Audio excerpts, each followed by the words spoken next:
Did you know one dictator kidnapped movie stars to make his own films? Another wrote sappy romance novels in secret. I'm counting down the top 5 shocking habits of dictators you'll never believe. Stick around, this gets wild. Dictators don't just seize power, they live lives so bizarre, they defy belief. Think you know history's tyrants? Think again. From a secret novelist to a party maniac, these rulers hid habits that'll shock you to your... I've scoured sources like BBC and History.com to bring you the top 5 strangest quirks, no myths, just facts. And trust me, number 1 will leave your jaw on the floor. Ready to uncover the wild side of tyranny? Here comes number 5. 5. Saddam Hussein's romance novels. Saddam Hussein, Iraq's brutal dictator, had a secret side hustle, writing romance novels. Yeah, you heard that right. What's weirder than a tyrant penning love stories? Saddam ruled Iraq from 1979 to 2003, known for wars and fear. But in the early 2000s, he published books like Zabiba and the King under a fake name. Picture this, a noble king, basically Saddam, saves a beautiful girl, fights enemies, and drops cheesy lines about love. Historians say he forced Iraq's publishers to print thousands of copies, and they flew off the shelves, not because they were good, but because, well, who's gonna say no to a dictator? Iraqis whispered jokes about it in secret, too scared to laugh out loud. Why'd he do it? It wasn't just a hobby. Saddam craved adoration, and these novels painted him as a cultured hero, not a warlord. It's classic propaganda with a romantic twist. But here's the kicker. Some say he wrote them to impress a secret mistress. True or not, it shows even tyrants dream of being loved. So, a dictator moonlighting as a novelist, pretty shocking, right? But wait till you hear number 4, it's even crazier. 4. Kim Jong-il's movie mania. Kim Jong-il, North Korea's dear leader, was so obsessed with movies, he kidnapped a director to make them. Buckle up, this one's wild. Kim ruled from 1994 to 2011, but what was his real passion? Hollywood. He owned 4,000 films, think Godzilla meets James Bond. In 1978, he took it to a new level, kidnapping South Korea's top director, Shin Sang-ok, and his actress wife. Kim flew them to Pyongyang, locked them up,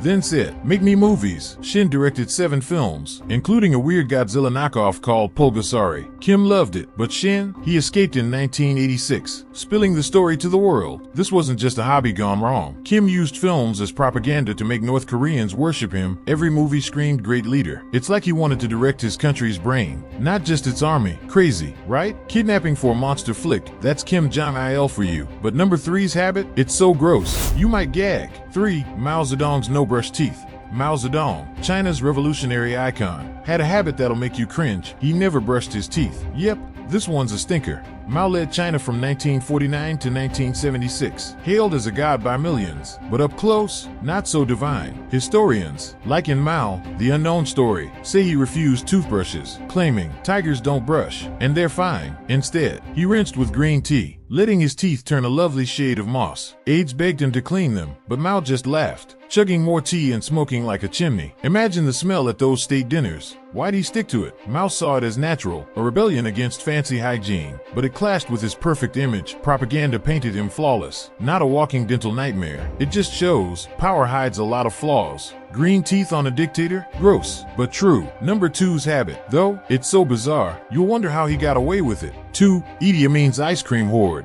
Idi Amin, Uganda's feared ruler, had a sweet secret. He hoarded ice cream like a kid in a candy store. This one's chilling. Amin ran Uganda from 1971 to 1979, calling himself Big Daddy while his country crumbled. But behind palace walls, he was all about dessert. Historians note he imported freezers packed with ice cream, chocolate, vanilla, you name it, while Ugandans faced famine. Picture this, Amin throwing lavish parties, scooping sundaes, grinning as guests praised his generosity. Meanwhile, markets were empty. One aide said he'd eat a gallon a day, obsessed with staying cool. This wasn't just a treat. Amin's ice cream craze showed his disconnect, living large while others starved. It's like a modern Nero, but with sprinkles. A tyrant with a sweet tooth? Wild, right? But number 1's habit is the strangest yet. It's a party you'd never want an invite to. 1. Joseph Stalin's night owl parties. Joseph Stalin, Soviet dictator, threw late-night parties that were more trap than fun. This habit takes the cake. Stalin ruled from the 1920s to 1953 and was feared by all, and was but at his countryside house. He'd crank up the music and force his aides to party till dawn. Picture it, vodka flowing, Stalin laughing, while generals and advisors danced awkwardly, terrified to slip up.